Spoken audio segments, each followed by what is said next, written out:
출애굽기 7번째 시간입니다. 불이 붙은 떨기나무라는 제목으로 본문은 출애굽기 3장 1절에서 4절까지 말씀,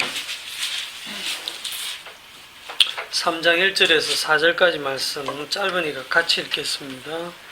모세가 그의 자손 미디안 제사장 이드로의 양떼를 치더니 그때를 광야 서쪽으로 인도하여 하나님의 산 호렙에 이르매 여호와의 사자가 떨기나무 가운데로부터 나오는 불꽃 안에서 그에게 나타나시니라. 그가 보니 떨기나무에 불이 붙었으나 그 떨기나무가 사라지지 아니하는지라. 이에 모세가 이르되 내가 돌이켜가서 이 큰 광경을 보면 떨기나무가 어찌하여 타지 아니하는고 하니 그때 여호와께서 그가 보려고 돌이켜오는 것을 보신지라. 하나님이 떨기나무 가운데서 그를 불러 이르되 모세야 모세야 하시매 그가 이르되 내가 여기 있나이다. 아멘. 오늘 본문은 자기 백성을 애굽에서 인도하여 내도록 하나님께서 모세를 떨기나무 불꽃 가운데서 부르시는 장면이 되겠습니다. 제가 질문을 하나 할게요. 애굽에서 400년간 그 종살이하던 이스라엘 자손을 누가 인도해 냅니까? 제가 보기를 들어드릴게요. 쉽게. 하나님, 이 모세, 3. 하나님이 모세를 통하여.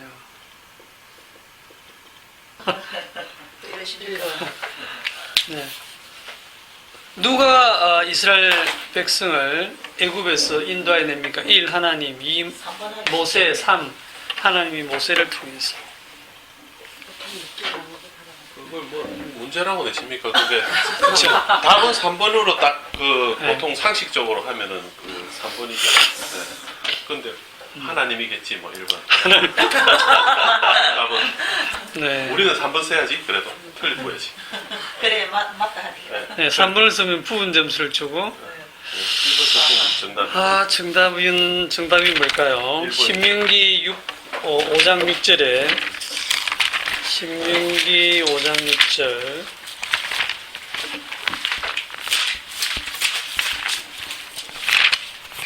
한번 읽어보시죠. 나는 너를 애굽 땅 종되었던 집에서 인도하려는 내 하나님 여호와가. 자기가 그렇게. 나는 너를 애굽 땅 종되었던 집에서 인도하여 낸 내 하나님 여호와라. 여기에 모세는 안 들어갑니다. 나는 너희를 모세를 통해서 인도해 낸 네 하나님 여호와라고 하지 않고 모세는 빠지고 나는 너를 애굽 땅 종되었던 집에서 인도해 낸 네 하나님 여호와라. 이런 말씀을 여러 군데서 찾을 수가 있습니다. 만약에 제가 이 보기를 이렇게 하나님이 모세를 통하여 이렇게 안 하고 하나님 플러스 모세 이래 놓으면 이거 아니다.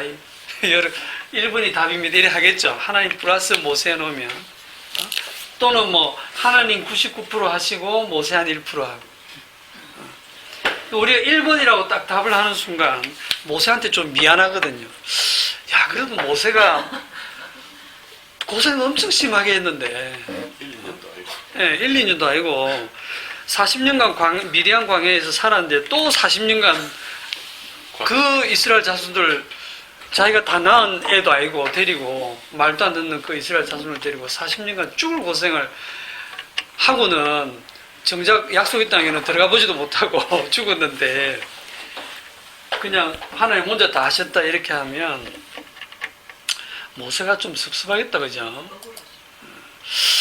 자, 3번이라고 만약에 하나님이 모세를 통해서 인도하여 내셨다라고 이렇게 답을 한다고 하면 그 답하는 사람이 어떤 의미를 담고 대답하느냐에 따라서 맞을 수도 있고 아닐 수도 있어요. 우리가 흔히 이제 하나님은 사람을 통해서 일을 하신다 이런 말을 듣잖아요. 맞습니까? 하나님은 사람을 통해서 일하신다. 성경 어디에도 그런 구절은 없었던 것 같은데요. 사람 없을 때가 천지창조했는데. 근데 성경 전체를 보면 사람이 일을 다 하거든요. 하나님이 사람을 통해서 일을 하는 걸로 다 보여지거든요. 이제 이렇게 생각해 봅시다. 하나님이 사람의 도움이 필요합니까? 아니요. 아니죠. 굉장히 쉬운 대답이에요. 사람 없으면 일이 안 됩니까? 그것도 아니죠. 없는 게 차라리 나을걸요. 아, 그렇지. 없는 게 차라리 낫겠죠. 우리 집사님 말씀대로 천지 창조할 때 사람이 없었어요. 사람의 도움 전혀 필요 없어요. 그거 치니까 오히려 제일 마지막에 딱 만들었어요. 그냥 누리게 하신 거지. 처음부터 만들어 놓으면 그거 굉장히 불편할 거란 말이죠. 창조하실 때 전혀 사람의 도움이나 뭐 조언이나 이런 게 필요 없듯이 죄인을 구원하시는 일에도 창조와 마찬가지로 하나님 홀로 다 하십니다. 근데 이제 이런 얘기를 들으면 창조랑 죄인을 구원하시는 일은 조금 다르지 않습니까? 이런 생각이 들고, 하나님 홀로 다 하신다는 말씀에 여러분들이 이론적으로는 동의를 하고 머리로는 좀 수긍을 하면서도 왠지 한편으로는 개운하지가 않거든요. 왜냐하면 결국에는 사람이 일을 다 하더라는 거죠. 하나님은 눈에 안 보이거든요. 눈에 보이는 거는 이 꿈적거리는 사람밖에 없어요. 결국은 사람이 일을 하는 게 아닌가. 결국은 하나님이 일을 한다고 해도 하나님이 사람을 통해서 일을 하는 게 아닌가. 이렇게 생각을 하게 되고, 자, 그러면 사람을 통해서 일을 한다라고 생각을 하다 보니까 두 가지 이제 착각을 하는데, 첫째는 사람이 힘이 있고 능력이 있고 강해야 하나님이 일을 할 수 있다라는 생각을 일단 해요. 하나님이 모세를 처음에 불러가지고 가라고 했을 때도 모세가 선뜻 나서지 못한 이유가 이 모세도 우리랑 생각이 다르지 않거든요. 지금 모세를 하나님이 굉장히 놀랍게 불러가지고 내가 너를 보낸다, 내 백성을 인도해 내라 하고 보낼 때 모세가 왜 안 가려고 합니까? 자기들 보니까 힘도 능력도 아무것도 없어요. 보내려고 하면 40년 전에 내가 그렇게 하려고 할 때 또 좋은 지위와 권력을 갖고 있을 때 그때 보내시지. 지금 뭐 아무것도 없는 내를 내가 가가지고 양치던 목동이 지팡이 들어가서 그 바로왕을 만나서 하나님이 보내라고 하셨다라고 하면 그거 무줍니까? 안 무줄 게 뻔하거든요. 내 백성 보내라 한다고 뭐 바로왕이 바로 보낼 것도 아니잖아, 그죠? 결국은 바로왕이 보내주지 않는다면 이 갈등이 일어나고 싸움이 일어나는데 이렇게 세상 권력과 싸우려고 하면 내 쪽에서 무슨 힘과 능력이 최대한 모아가지고 싸워야 되잖아요. 그런데도 불구하고 지금 모세를 보내는 이 상황은 모세에게 힘 주시고 능력 주시고 뭐 사기를 북돋아 주시고 자신감을 막 채워서 보내시는 게 아니고 오히려 광야 40년 동안 힘이란 힘을 싹 다 빼버리고 가장 약한 상태로 만들어서 보내기 때문에 모세 지가 자신을 봐도 자신이 없는 거거든요. 내가 누구간데 저를 보냅니까? 저는 말도 못합니다. 보낼 만한 사람을 보내소서. 저는 못 갑니다. 이래 된 거예요.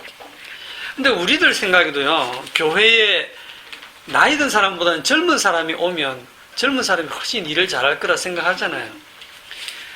이 뭐 평범한 사람보다는 그래도 돈이 많은 뭐 100억대 자산가가 이렇게 오면 와, 그런 사람이 오면 교회에 크게 도움이 될 거라 여기잖아요.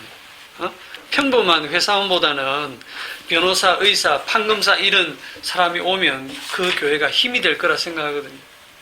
교회 장로쯤 되는 사람이 국회의원이나 대통령이 된다고 하면 그 교회에 엄청 큰 힘이 된다고 생각하죠. 이게 전부 다 세상적인 사고방식입니다. 만일 하나님께서 모세가 애굽 왕궁에서 가졌던 그 부와 권력, 그때의 젊음과 그때의 열정이 하나님의 일에 조금이라도 필요했더라면 당연히 40세 때 하나님이 불렀죠.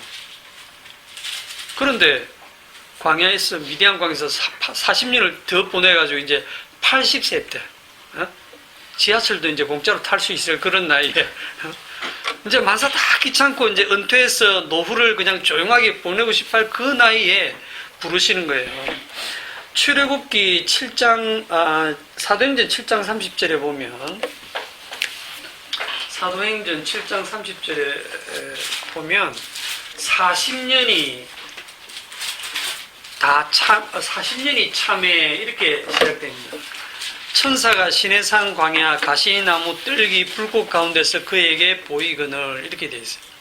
40년이 참에 이 말의 뉘앙스가 참 무슨 뜻입니까? 기다렸다. 39년도 아니고 41년도 아니고 하나님이 그냥 딱 40년 동안 미디안 광야에서 모세가 뭔 짓을 하든 관심이 없어. 시간만 재고 있는 거예요. 40년이 딱 차니까.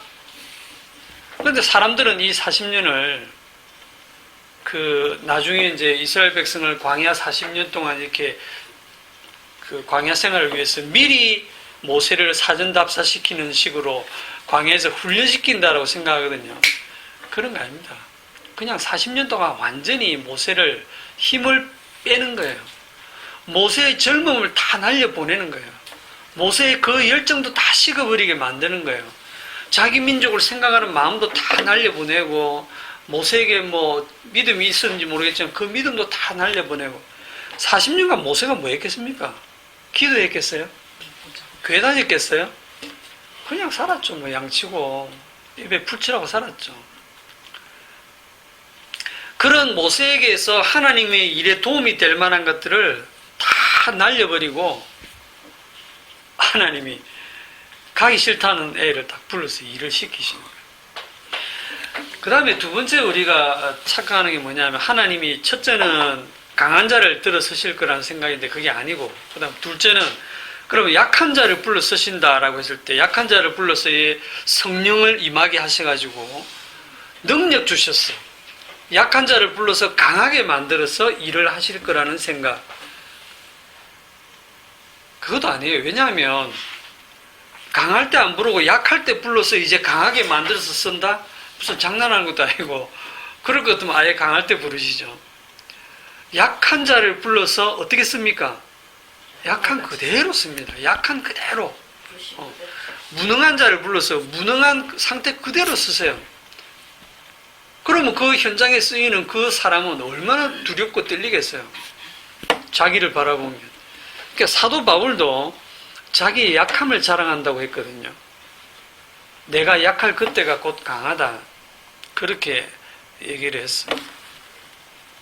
자, 그렇다면 하나님은 사람의 도움도 안 필요하고 약한 자를 불러서 약한 그대로 쓰신다는 것은 전혀 사람의 도움이나 사람이 없으면 일을 못하는 것도 아닌데도 불구하고 하나님이 꼭 사람을 불러서 일을 하시면서 홀로 다 하셨다라고 하는 그 이유가 뭐냐? 왜 하나님이 그냥 처음부터 끝까지 진짜 혼자 다 하시지 왜 굳이 사람을 불러놓고는 바보 만드는 식으로 혼자 다 하시면서 사람을 불러 쓰시느냐 이 말이죠. 모세를 불러서 쓰시느냐 이 말이죠.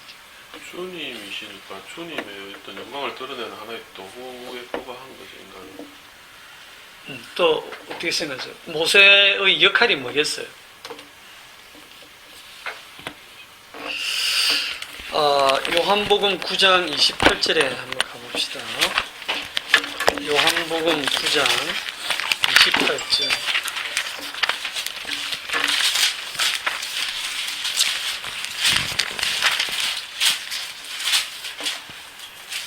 요한복음 9장 28절. 그들이 욕하여 이르되 너는 그의 제자이나 우리는 모세의 제자라. 하나님이 모세에게는 말씀하신 줄을 우리가 알거니와 이 사람은 어디서 왔는지 알지 못하노라. 한 군데 더 봅니다. 고린도 후서 3장 15절. 고린도 후서 3장 15절.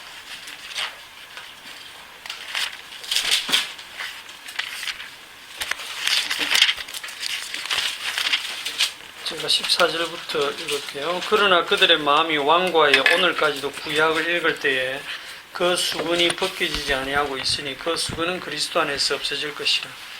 오늘까지 모세의 글을 읽을 때에 수건이 그 마음을 덮었도다. 이게 무슨 얘기냐면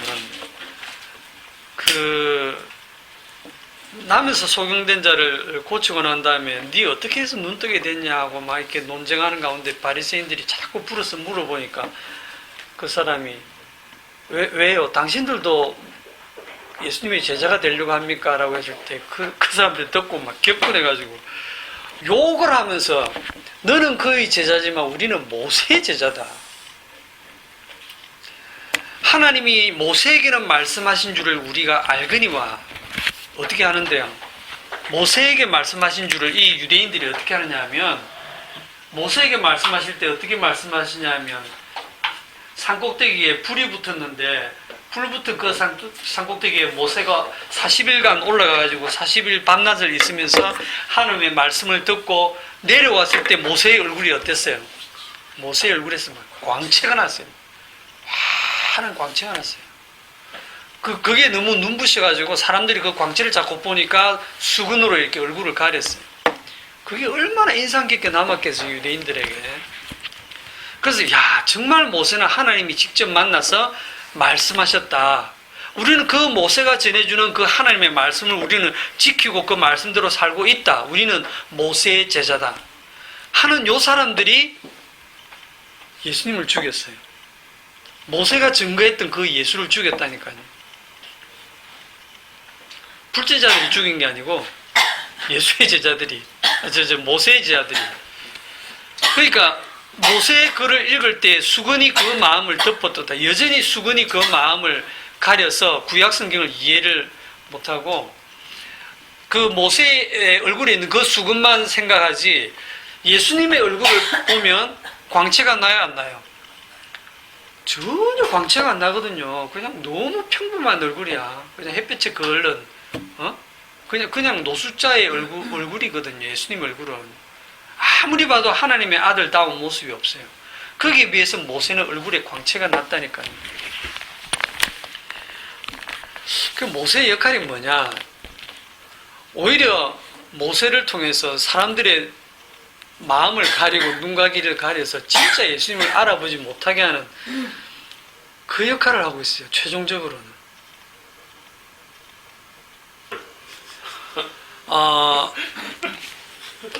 그 하나님께서 하나님의 사람들을 불러서 일을 시키실 때에 거기에 불려오는 사람들이 하나님의 일에 도움이 되거나 뭐 하는 게 아니라 오히려 역으로 방해가 됩니다.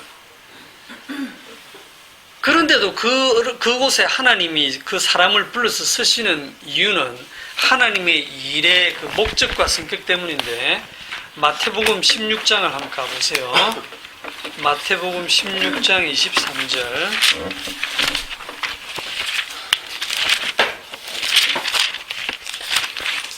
오늘날도 유대인들은 모세 때문에 예수님을 못 믿습니다. 마태복음 16장 23절. 다 같이 시작. 예수께서 돌이키시며 베드로에게 이르시되 사탄아 내게로 물러가라. 너는 나를 넘어지게 하는 자로다. 네가 하나님의 일을 생각지 아니하고 도리어 사람의 일을 생각하도다 하시고. 자, 3년간 예수님을 따라다니던 수제자 베드로에게 예수님이 사탄아 물러가라. 네가 하나님의 일을 생각하지 아니한다. 하나님의 일이 뭘까요? 하나님의 일은요, 아버지와 아들 사이의 언약으로 하나님의 아들이신 예수님이 십자가에 죽으시고 주님이 되시는 게 하나님 일이에요. 주님이 되셔서 주님이 되신다는 것은 홀로 다 하신다는 뜻이라고 얘기했죠. 주님 홀로 다 이루시고 주님이 되셔서 천국 보낼 자 천국 보내고 지옥 보낼 자 지옥 보내는 거 주님 홀로 다 하신다는 거예요. 그 일을 위해서 십자가를 지신다고 할 때 베드로가 멱살을 붙잡고 안 됩니다 주님. 그러면 우리는 뭐 됩니까? 이러면서 주님 멱살을 잡고 항변하여 그리 마옵소서 하고 말리거든요. 그게 주님이 주 되시는 그 일을, 하나님의 일을 누가 제일 지금 방해하고 있냐면 베드로가 방해하고 있어요. 그런 역할을 하라고 부르신 거예요. 그런 역할을 함으로써 주님만이 주 되심을 역으로 증가하고 있는 겁니다. 누구도 주님의 일에 도움이 안 된다고 하는 것을 보여주고 있는 거예요. 요한복음 6장을 가봅시다.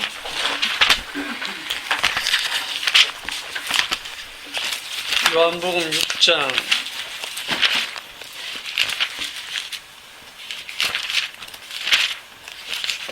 5 28절, 요한복음 6장 28절. 오병이어의 기적이 있고 난 후에 보리떡 5개, 물고기 2마리로 5,000명이 먹고 12광줄이 남는 그런 기적을 사람들이, 무수한 많은 사람들이 체험하고 난 후에 예수님을 왕 삼으려고 다 쫓아왔습니다. 그럴 때 예수님이 썩을 양식을 위해서 일하지 말고 썩지 않는 양식을 위해서 일을 해라 라고 하니까 28절에 그들이 묻되 우리가 어떻게 하여야 하나님의 일을 하오리까 이렇게 물었어요. 그러니까 이 질문 나오도록 예수님 유도를 하신 거예요. 어떻게 하면 우리가 하나님의 일을 하오리까? 하나님의 일을 하고 싶다는 거죠. 어떻게 하오리까 했을 때 29절 다 같이 예수께서 대답하여 이르시되 하나님께서 보내신 이를 믿는 것이 하나님의 일이니라. 믿는 것이 하나님의 일이다. 하나님이 보내신 자를 믿는 것이 하나님의 일이다. 이 얘기를 딱 들으면 듣는 순간 어떻게 생각합니까? 믿으면 되겠네. 왜? 믿으면 됩니다. 와, 쉽네. 이거 뭐 아까운 돈 내라는 것도 아니고 돈을 내라 해도 낼 판에 열심히다. 그냥 믿으라는데 그건 누가 못 믿어? 예, 내가 믿습니다. 믿지요. 뭐 그건 못 믿겠습니까? 믿습니다. 이렇게 믿어버리는 거예요. 믿음이라는 이 단어가 전에도 말씀드린 것처럼 이 땅에서 쓰는 믿음이라는 말과 하나님의 말씀으로서 쓰여진 믿음이란 말이 뜻이 다르다고 했죠. 이 믿는다, 하나님이 보내신 자를 믿는다는 말이 무슨 말이냐면 하나님께서 보내신 이분이 다 하신다는 겁니다. 다 하신다. 하나님 홀로, 주님 홀로 다 하신다는 것을 믿음이란 말로 표현한 거예요. 차라리 돈을 내라고 하면 쉽습니다. 왜? 우리가 할 수 있으니까, 가능한 거니까. 그러니까 믿으라 이 말은 너희들은 못한다 이 말입니다. 그러니까 이 믿으라는 말이 무슨 말인지를 몰라서 그 다음 묻죠. 당신을 믿도록 행하시는 표적이 뭡니까? 하는 일이 뭡니까? 그러니까 이제 예수님이 뭐 나는 하늘에서 내려오는 참떡이니 나를 먹어야 된다 뭐 쭉 얘기를 하니까 나중에 6장 60절에 가면 제자 중에 여럿이 듣고 말하되 이 말씀은 어렵도다. 누가 들을 수 있느냐 한데 야, 이 말씀은 너무 어렵다. 그리고 66절에 보면 그때부터 그의 제자 중에서 많은 사람이 떠나가고 다시 그와 함께 다니지 아니하더라 그랬어요. 예수님이 말씀을 어떻게 잘 가르치는지 다 떠나가. 다 어렵다. 무슨 말인지 모르겠다. 하고 다 떠나가 버립니다. 그게 주님이 하시는 일이에요. 그러니까 하나님의 일은 하나님 홀로 다 이루신다. 누가 이스라엘 백성을 출애굽시킵니까? 하나님 홀로 다 하십니다. 거기에 모세를 탁 세워서 일을 하실 때 우리는 이 유대인들처럼 항상 모세에게 주목을 하거든요. 이제 오늘 본문을 가서 봅시다. 출애굽기 3장 1절. 모세가 그의 장인 미디안 제사장 이드로 양떼를 치더니 그 떼를 광야 서쪽으로 인도하여 하나님의 산 호렙에 이르매. 모세가 장인 어른의 양떼를 치는 이유가 뭡니까? 야곱이 외삼촌 집에서 외삼촌의 딸을 아내로 얻기 위해서 7년을 봉사하죠. 그런데 끼워 팔게 하다 보니까 그 레아와 라헬을 둘 다 얻다 보니까 14년을 봉사하게 되죠. 거기에 비해서 지금 모세는 이 장인 어른의 딸을 아내로 이렇게 취하다 보니까 모세가 뭐 있습니까? 지팡이 하나 들고 갔을 뿐인데 손에 아무것도 든 게 없으니까 아내를 얻을 때 지참금이 필요한데 돈이 필요한데 없으니까 몸으로 때우는 거예요. 몸으로 때워서 40년간 그냥 처가살이 하면서 장인 어른의 양떼를 지금 치고 있는 겁니다. 그러면서 그냥 먹고 사는 거예요. 애굽에서 왕궁에서 자랐던 왕자로 자란 모세예요. 그 애굽 사람들은 목축을 가증하게 여깁니다. 굉장히 혐오스럽게 여긴다 이 말입니다. 그런데 그 일을 지금 먹고 살자니까 할 수밖에 없는 거예요. 40년간 그냥 모세가 양치고 있는 거예요. 그 어느 날은 이 양을 치는데 뭐 이 주변에 풀이 없는 거야. 그러다 보니까 가다가 양떼를 몰고 가다 보니까 광야 서쪽으로 쭉 가다 보니까 하나님의 산 호렙에 이르렀대. 거기 지명이 호렙산인데 앞에 하나님의 산이라는 수식어가 붙어 있죠. 하나님의 산인지 모세가 어떻게 알겠습니까? 몰라. 이거는 뒤에 갖다 붙인 말이죠. 하나님의 산인지 뒷산인지 어찌 알겠습니까? 그냥 호렙산에 간 겁니다. 호렙산. 이 호렙산이 훗날에 뭐라고 부르냐면 시내산이라고 부릅니다. 여기에서 이제 하나님을 만나게 됩니다. 근데 여기서 모세가 하나님을 만난 겁니까? 하나님이 모세를 찾아온 겁니까? 하나님이 모세를 찾아오셨죠. 근데 하나님이 모세를 찾아온 그 장소나 그 때가 언제냐 하는 것을 보면 일상 속에서 찾아오셨다라고 하는 겁니다. 모세가 뭐 하나님을 만나고 싶다고 그냥 평소에 작전 기도하고 살았던 것도 아니고, 하나님 만나려고 호렙산 기도원에 가서 뭐 몇 날 며칠 기도한 것도 아니고, 또 하나님이 혹시나 나타나겠지라는 기대감 이런 것이 있었던 것도 아니고, 진짜 아무 생각 없이 그냥 양떼를 치고 있었던 거예요. 그 일상생활 속에서 그냥 하나님이 갑자기 나타나신 거예요. 베드로, 안드레, 야고보 이런 사람들은 그냥 고기 잡고 있던 삶의 현장에서 예수님 만났어요. 세리장이 마태는 세금 걷는 일 하다가 예수님 만났고요. 이 사람들이 예수님 만나려고 특별한 장소에 간 거 아니죠. 사도 바울은 뭐 예수 믿는 사람 잡아 죽이려고 다메섹으로 가다가 예수님 만났고요. 이렇게 일상생활 속에서 예수님을 만나게 되는데, 예수님을 만난 타이밍이 좀 거시기한 사람들도 있어요. 일상 중에 만난 게 아니고 일탈을 하다가 만난 분들도 있어요. 어떤 아줌마는 불륜 현장에서 들켜가지고 체포돼가지고 그냥 끌려갔는데 그 자리에서 예수님을 만났어요. 가늠하는 현장에서 잡혀가지고, 이거는 일상이 아니고 일탈이죠. 진짜 쪽팔리고 수치스럽고 죽고 싶은 상황, 죽을 수밖에 없는 그 상황에서 예수님을 만난 거예요. 이 아줌마가 만일 간음 안 하고 착하게 살았으면 어쩔 뻔했어요. 말이 좀 이상하다, 그죠? 예수님을. 강도는. 그렇죠. 예, 어떤 아저씨는 평생 살인 강도짓 하다가 체포돼가지고 이제 십자가에서 처형이 되는데, 십자가에서 처형되는 그 마지막 순간에 하필 자기 옆에 매달린 사람 중에 한 명이 예수님이네. 그걸 만난 거예요. 그 예수님을 갑자기 성령이 임해서 알아보고는, 당신의 나라에 임할 때에 나를 생각하소서, 그 한마디로 이 사람 구원받은 겁니다. 이런 걸 보면 참, 우리 이집사님 어제 밤새 술 드셨다는데 그렇게 일상적으로 술을 드시다가도 주님을 만나는 거 아닙니까? 아니 그럼 예수님을 만나려면 간음을 해야 되나? 살인 강도짓을 해야 되나? 이런 생각하시면, 이렇게 성경에 나오는 인물들이 하나님을 만나는 장면을 보고 나도 모세처럼 양떼를 치고 서쪽으로 가야 되나? 그러면 귀인을 만나야, 이런 생각하시면 안 돼요. 그건 흉내 내는 짓이고 답이 없어요. 하나님이 시도 때도 없이 하나님의 때에 그냥 찾아오시는 겁니다. 그럼 하나님이 안 찾아오시면 어떡하냐? 찾아오시면 답이 없는 거죠. 우리가 찾아가서 만날 하나님은 없어요. 우리가 열심히 기도하고 애를 쓰고 아니면 내가 착하고 바르게 살면 하나님이 감동해서 찾아오고 그런 거 없습니다. 오히려 주님의 긍휼을 상대적으로 더 보여주기 위해서 간음하던 현장에서 주님을 만나기도 하고, 살인 강도가 처형되는 현장에서 주님을 만나기도 하고, 주님의 긍휼이 얼마나 큰가를 보여주기 위해서, 그러면 상대적으로 그런 위치에서 주님을 만나는 그 사람들은 얼마나 힘들겠어요.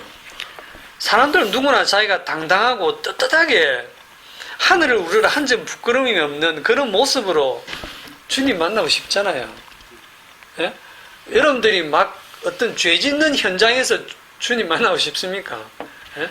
믿음 좋을 때 주님 오시면 좋은데, 한참 지금 한잔 먹고 막 이렇게 방탕하게 놀고 있을 때 주님이 오시면 부끄럽잖아요. 그런 거 아닙니다. 그냥 그게 우리의 모습이고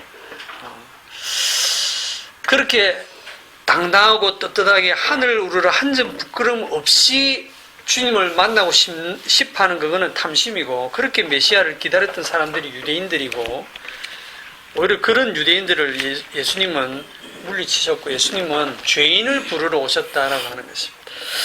자, 이제 오늘 제일 어려운 부분이 그 다음 부분인데 2절에 여호와의 사자가 떨기나무 가운데로부터 나오는 불꽃 안에서 그에게 나타나시니라. 그가 보니 떨기나무에 불이 붙었으나 그 떨기나무가 사라지지 아니하는지라. 이 떨기나무가 불이 붙은데 타는 것도 아니고 안 타는 것도 아니고, 네? 불은 붙은데 타서 없어지지 않는 이런 광경을 지금 모세가 봅니다. 3절에 보면 이에 모세가 이르되 내가 돌이켜 가서 이 큰 광경을 보리라. 떨기나무가 어찌하여 타지 아니하는고. 모세가 궁금해하는 게 뭡니까 지금? 나무가 안 타요. 누가 저 불냈지? 방화범이 궁금한 게 아니에요. 아니 산에 있는 광야에 있는 떨기나무에 불이 붙었는데 저 불이 어떻게 붙었지? 누가 불냈지? 이게 아니고요. 불은 붙었는데 왜 안 타지? 이걸 궁금해하고 있어요. 왜냐하면 사막에 있는 이 가시떨기나무는 워낙 바짝 말라가지고 이게 막 마찰을 하다 보면 자연적으로 불이 붙는 경우들이 많답니다. 그래서 불이 확 붙으면 그게 순간적으로 확 타서 싹 사라져 버려요. 금방 타버리니까. 그러니까 그건 자연적인 거예요. 불이 붙으면 타서 싹 사라지는 게 당연한 거예요. 그거를 모세는 경험으로 알고 있는데 저 떨기나무는 불이 붙었는데 안 없어져. 계속 불이 붙어 있는 거예요. 내가 가서 확인해 보겠다. 뭐지? 이라고 이제 가서 보는 겁니다. 자, 여기서 이제 제가 일주일간 계속 고민했던 게 불이 붙은 떨기나무가 뭘 상징하느냐. 뭘 상징하는 것 같아요. 여러분들의 혹시 고민해 오신 분이 있는가요? 불이 붙은 떨기나무가 뭘 상징하는지. 네?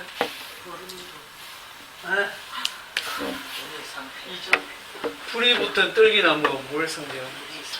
네, 불은 뭘 상징하고 떨기나무는 뭘 상징하고 더 쉽게 봅시다. 불은 뭘 상징하고? 하나님 소멸하는 불, 하나님 불, 성령 뭐 이런 거 오케이. 나타내죠. 떨기나무는? 아, 답들이 다 나오고 있습니다. 네, 난 일주일간 내가 제일 바보네. 일주일간 엄청 고민했는데 여러분들은 답을 너무 쉽게 하고 있어서 할 말이 없네요. 신명기 4장 15절에 보시면 신명기 4장 15절 주님이 가르치시니까 내가 말 안 해도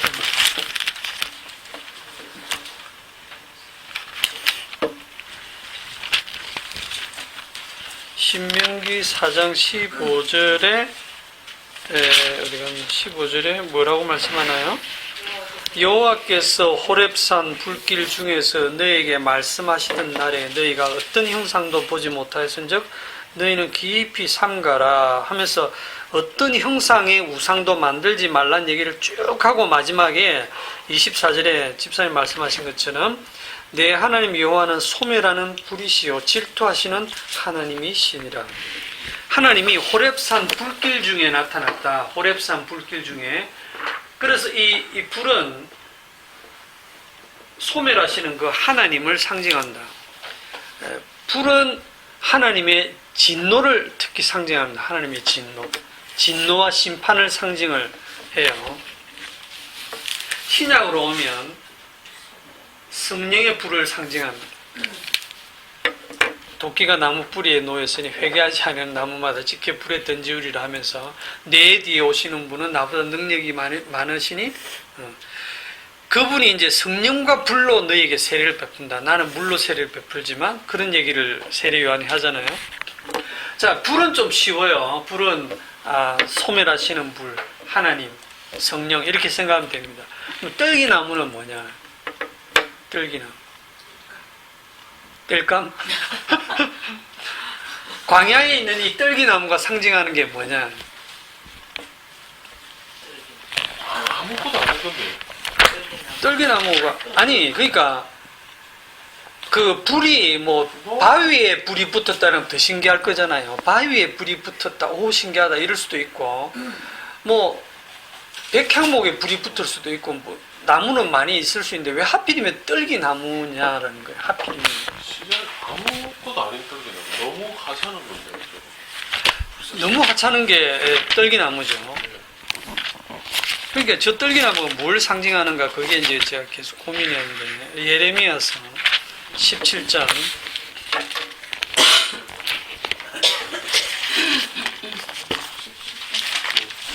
예레미야서 17장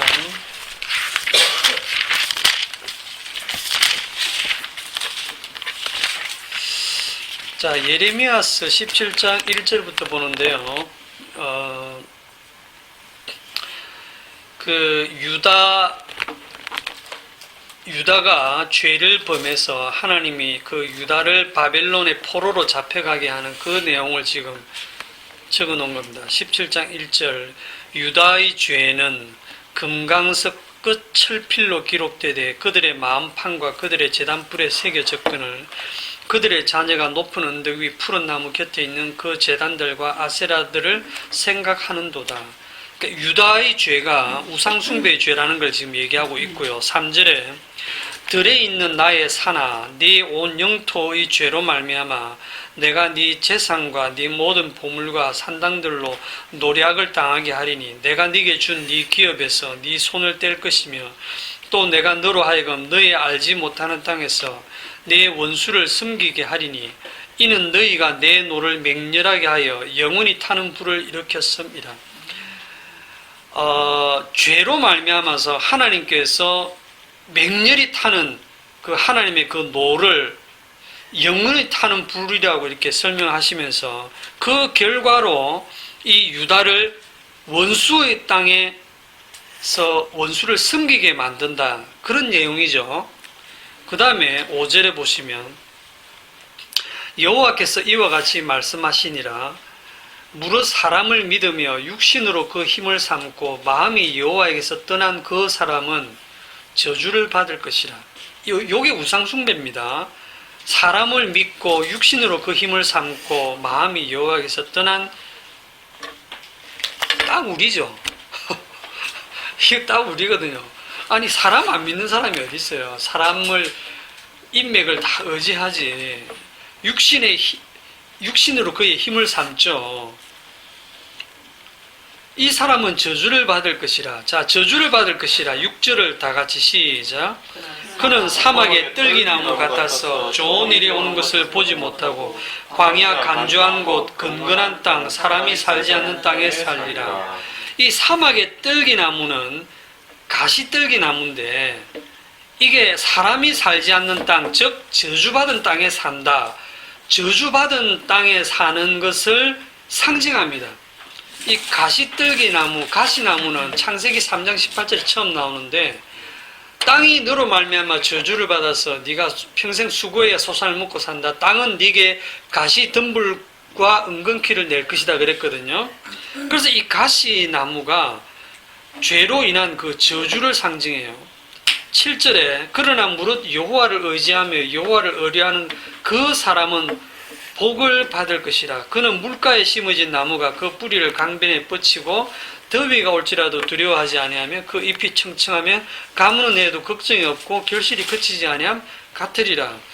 여기 보면 딱 두 나무를 비교하는데 하나는 사막의 떨기나무, 사막의 떨기나무하고 그 다음에 또 하나는 물가에 심겨진 나무.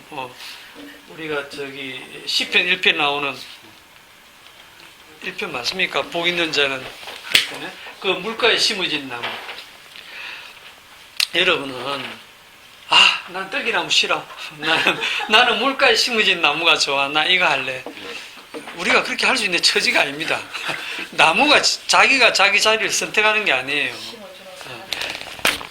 우리는 가시떨기 나무, 아무 쓸모없는 가시떨기 나무가 바로 우리의 모습이에요. 여기서 그 하시는 얘기가 그 유다의 죄가 그 유다가 우리의 모습이고, 그러면 다시 이제 이걸 가지고 오늘 본문으로 딱 돌아오면, 이 불은 하나님을 상징한다고 하면 그럼 떨기나무는 뭐를 상징한다? 이렇게 했는데도 죄악된 인간.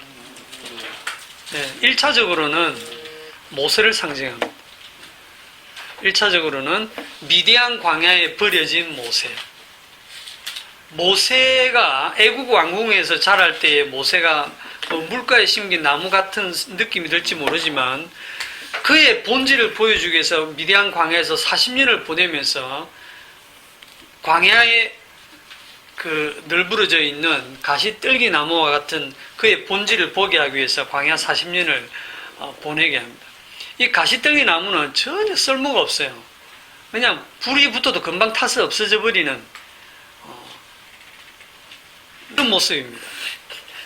자, 그런데도 이 가시떨기 나무에 불이 붙은데 타지 않는다. 불이 가짜입니까? 그냥 LED로 켠 불이에요? 가짜 불 아니죠? 가짜 불 아닙니다. 진짜 불입니다. 그러면 불이 붙었는, 진짜 불이 붙었는데 안 탄다. 왜 안 타지? 가시떨기 나무가 좀 특별한 나무인가? 그것도 아니죠.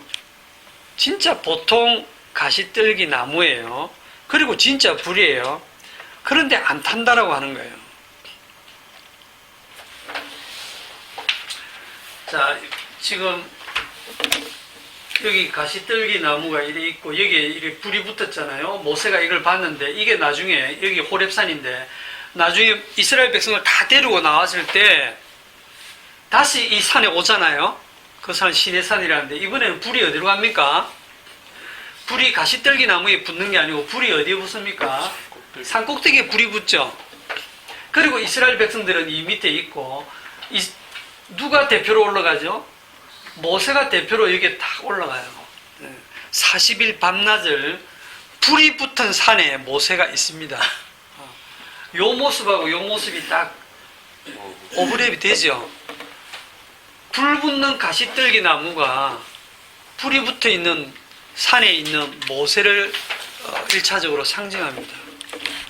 이 모세는 40일 밤낮을 그 시내산 꼭대기에 불 붙는 그곳에 있으면서 먹지도 않고 마시지도 않았다서, 저는 안 먹는 건 좀 이해가 되는데 물도 안 마셨다라고 하는 거는 성경을 읽으면 이게 진짜인가 이런 생각이 들거든요. 왜냐하면 우리가 금식을 해도 40일 금식을 해도 물은 먹어줘야 되거든요.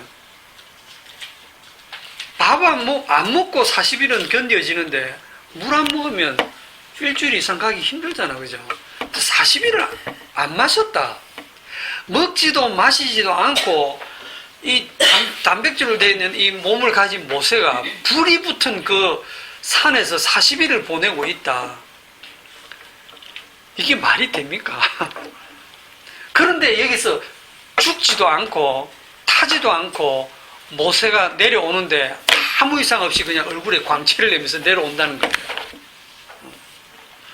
왜 그럴까요? 설명할 수 있는 거는 딱 하나밖에 없어요. 노아처럼 은혜를 입은 겁니다. 다 물에 빠져 죽어도 노아가 살아난 것처럼 하나님의 은혜가 모세를 덮고 있는 거예요. 그 다음에 이 산에 붙었던 불이 다시 이제는 들판으로 내려오는데, 이 불이 이스라엘 백성 가운데 내려옵니다. 그게 뭐냐면 이스라엘 진중 딱 중간에 성소를 지어놓고 성막을 지어놓고 여기에 하나님의 불기둥이 임재하죠.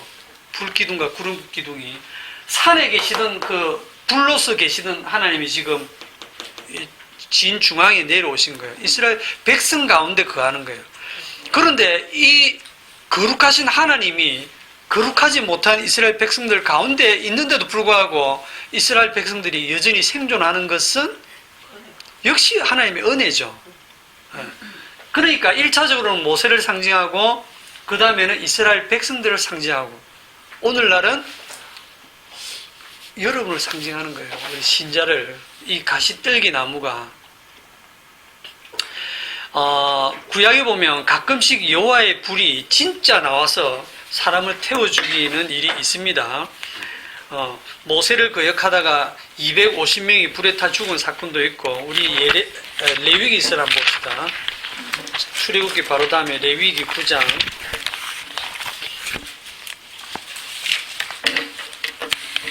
레위기 9장 22절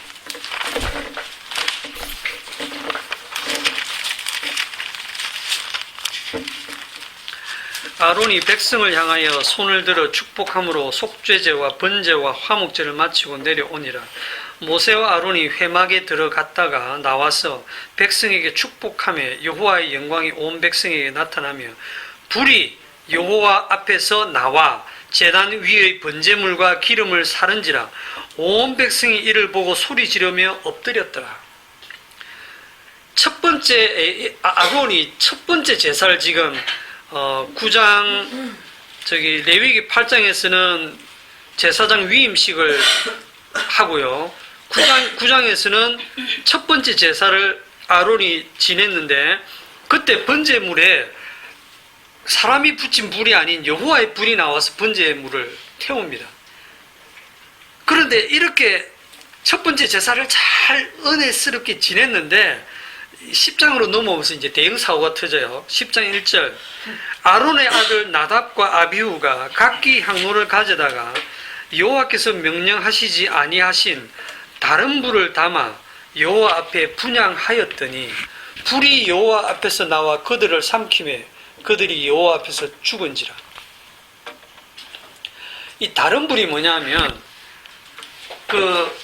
이 번제단에서 하나님의 불이 내려와서 이 번제단에 번제물을 살랐으면 이 불을 향로에 떠가지고 가서 성소 안에 있는 분향단에 불을 붙여야 되는데 이 불을 쓰지 않고 하나님이 명하신 이 불을 쓰지 않고 호주머니에 라이터가 있는지 모르겠지만 뭐 이거 같은 불인데 뭐 이래고 향로에 이제 다른 불을 붙여서 갔단 말이에요.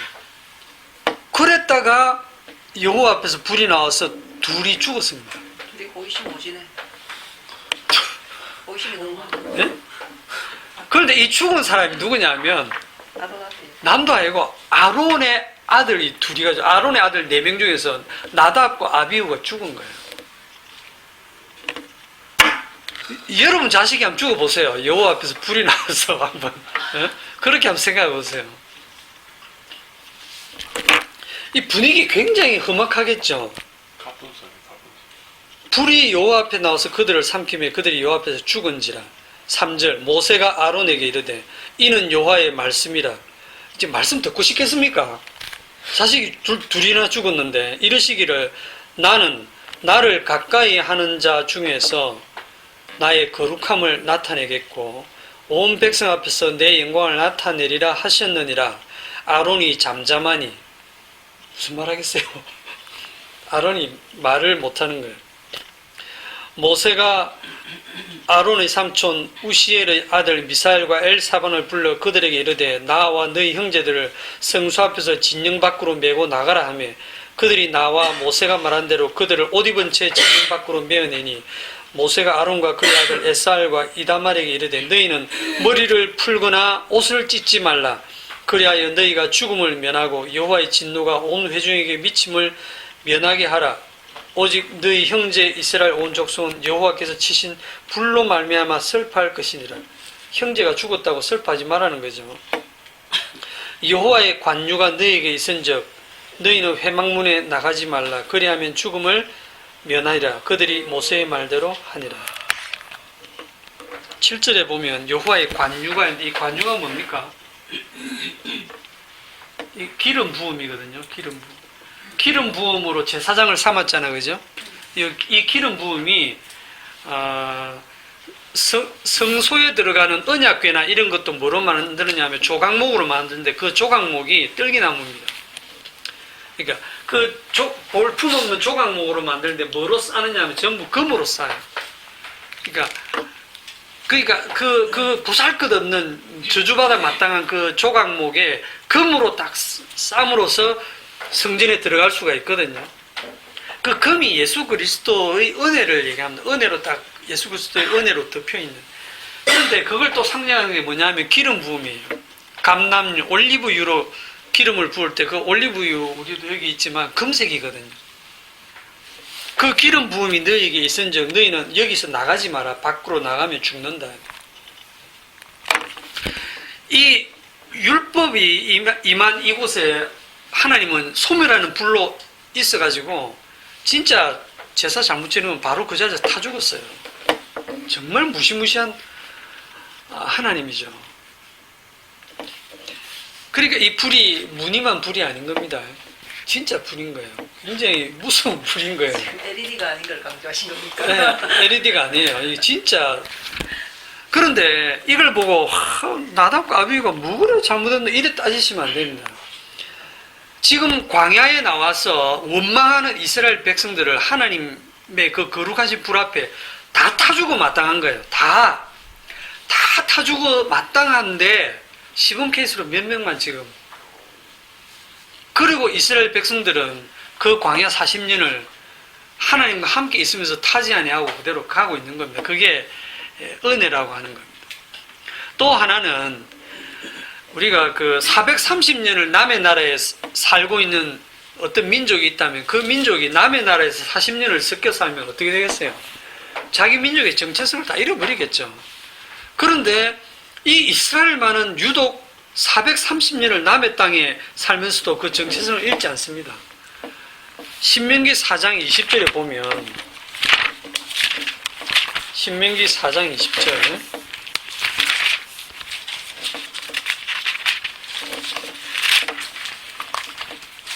4장 20절 다 같이 시작. 여호와께서 너희를 택하시고 너희를 쇠 풀무불 곧 애굽에서 인도하여 내사 자기 기업의 백성을 삼으신 게 오늘과 같아도. 여기 보면 애굽을 뭐로 비유하냐면 쇠 풀무불이라고 비유합니다. 그러니까 이 쇠 풀무불 안에서 견딜 백성이 없는데 너희 430년간 이스라엘 민족이 없어지지 아니하고 학대를 받으면 받을수록 더욱 번성한 것이 너희들이 잘났으냐? 아니라는 거죠. 이 이스라엘 백성들이 이집트에서 430년을 버티고 있는 것도 하나님의 은혜라고 하는 것이고, 그들이 광야로 나와서 40년을 그 물도 없고 먹을 것도 없는 그 땅을 40년을 살아가는 것도 하나님의 은혜라고 하는 것을 보여주는 것입니다. 이제 정리를 좀 하겠습니다. 자, 불이 붙었으나 타지 않는 이 가시떨기 나무에서 보여주는 것은 첫 번째로 이 은혜로 인해서 하지 않는다. 그러면 이 은혜의 근거가 있다면, 은혜의 근거. 그냥 주시는 게 아니라 은혜의 근거가 뭐죠? 은혜를 주시는 그 근거는 하나님의 진노와 저주를 받은 분이 따로 있기 때문입니다. 이 가시떨기 나무가 되셔서 이 속에 하나님의 진노를 대신 받고 계신 분이 있거든요. 이게 좀 어려운데 신명기 33장 16절에 보면 땅의 선물과 거기 충만한 것과 가시떨기 나무 가운데에 계시던 이의 은혜로 말미암아 이랬는데, 출애굽기 3장 2절도 그렇고 사도행전 7장 30절도 그렇고 여기에 보면 가운데라는 말이 꼭 들어가 있습니다. 가시떨기 나무 가운데에 계시던 이의 은혜로 말미암아 이렇게 지금 표현되어 있습니다. 그러니까 주님이 심판과 진노의 그 불 한가운데에 들어가 계셨단 말이에요. 그분이 하나님의 진노를 다 받아내셨다는 거예요. 갈라디아 3장 13절에 보면 그리스도께서 우리를 위하여 저주를 받은 바 되사 율법의 저주에서 우리를 속량하셨으니 기록된 바 나무에 달린 자마다 저주 아래 있는 자라 하였습니다. 예수님이 우리의 저주를 다 받으심으로써 그게 근거가 되어서 우리가 은혜를 입는 거예요. 다니엘서 보면 극렬히 타는 풀무불에 이 느부갓네살 왕이 세운 금신상에 절을 하지 않았다는 이유로 다니엘의 세 친구가 들어가죠. 그 불 가짜 불 아니죠. 집어넣던 군병들이 바깥에서 너무 뜨거운 그 불 때문에 불타 죽는데 사드락 메삭 아벳느고를 불 속에 던져 넣는데 조금 있다 보니까 4명이 불 안에서 왔다 갔다 하고 있는 거예요. 느부갓네살 왕이 너무 놀래가지고 저게 뭐냐? 우리가 저 안에 던져 넣은 애는 3명이 아니냐? 그런데 어찌하여 4명이냐? 그 중에 하나는 신의 아들과 같도다. 그분이 예수님이잖아, 그죠? 그분이 불 가운데서 함께 고난을 당하고 계신 거예요. 그분으로 인해서 사드락 메삭 아벳느고가 불에 타지 않는 겁니다. 나오라에서 나왔을 때 그의 겉옷에 그 머리카락 하나도 불탄 냄새도 없었다 그랬어요. 재밌는 생각을 하나 할 수 있는데 사드락 메삭 아벳느고가 그 일 후에 집에 가가지고 뜨거운 화롯불에 손 집어넣으면 괜찮겠습니까? 안 괜찮아요. 딱 이때뿐입니다. 이거 재현하는 거 아닙니다. 흉내 내시는 것도 아니에요. 그 다음에 이제 이 은혜의 근거는 바로 주님의 그 십자가의 피고, 두 번째는 뭐냐면 가시떨기 나무는 은혜를 받고 있어도 여전히 가시나무다라고 하는 거예요. 네. 하나님의 은혜의 불 속에 있으면 가시나무가 백향목으로 바뀌는 게 아니에요. 여전히 가시떨기 나무 그대로입니다. 약한 모습 그대로, 죄인 모습 그대로. 그게 은혜가 은혜 되는 거예요. 그래서 교회 다닌다고 뭐 복음을 안다고 사람이 변하는 게 아닙니다.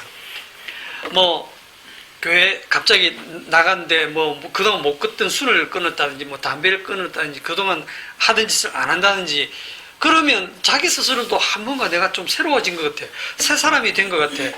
옛날에는 맨날 술 먹고 마누라 패던 사람이 교회 나가서 집사되고 착실하게 살면 변화된 것 같잖아요. 사람이 변화된 것처럼 보이지만 변화된 게 아니고 그냥 사람은 환경에 적응을 할 뿐이에요. 변화되는 게 아니고 새로운 환경에 적응을 할 뿐입니다. 사람의 본질은 안 달라집니다. 복음을 들어도 안 달라지고 성령을 받아도 안 달라져요.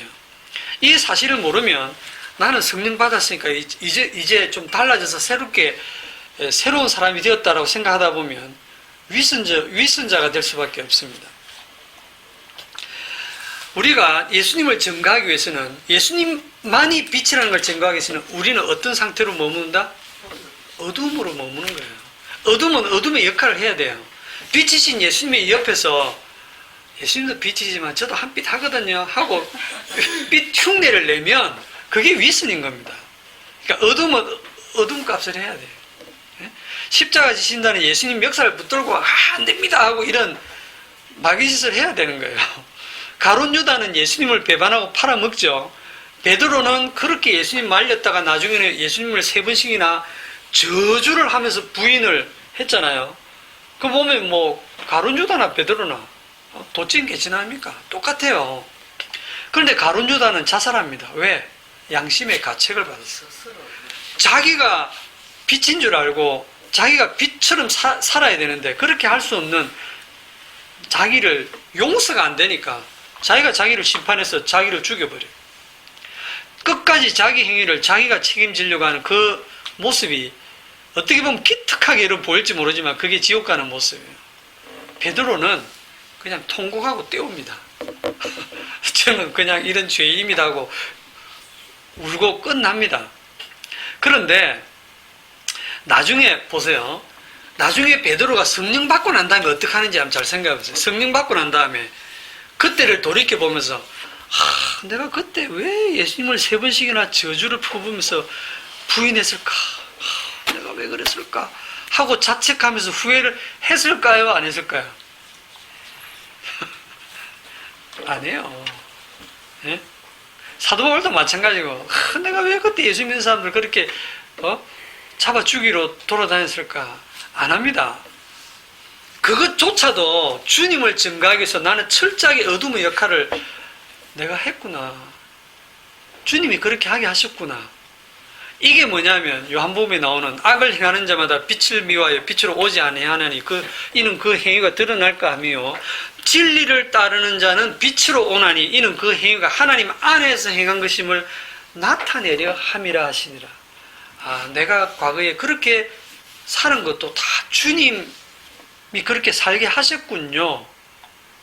저는 그런 가시떨기 나무와 같은 존재입니다. 저는 오직 주님의 은혜로만 삽니다 하는 그게 주님을 증거하는 삶이 되는 것입니다. 기도합시다.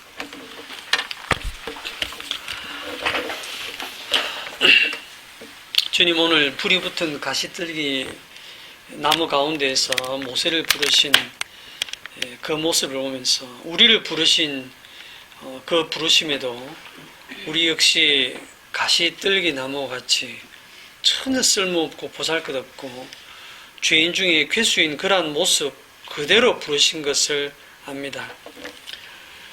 그런 우리가 거룩하신 하나님 앞에서 소멸되지 아니하고 불에 타지 않는 것은 주님의 피로 덮으심의 그 은혜임을 오늘도 깨달아 알게 되었습니다. 우리의 인생을 살아가면서 이 주님의 십자가만을 더욱 높이고 증거하는 우리의 삶이 되도록 이끌어 주옵소서. 예수님의 이름으로 기도하옵나이다. 아멘. 수고했습니다.